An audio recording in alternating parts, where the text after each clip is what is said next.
¡Ey! Ya me la acabé. Ya no hay nada. ¿Andaban desvelados o qué? Llegaron tarde. Ya nada más me quedó para el recalentado de mañana.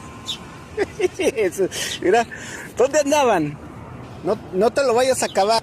¡Ey! ¿A dónde llevas mi recalentado? ¡Ey! Híjole. ¿Y ahora qué me voy a llevar mañana? ¡De lonche! Hijos. Tremendos, ¿no? A ver.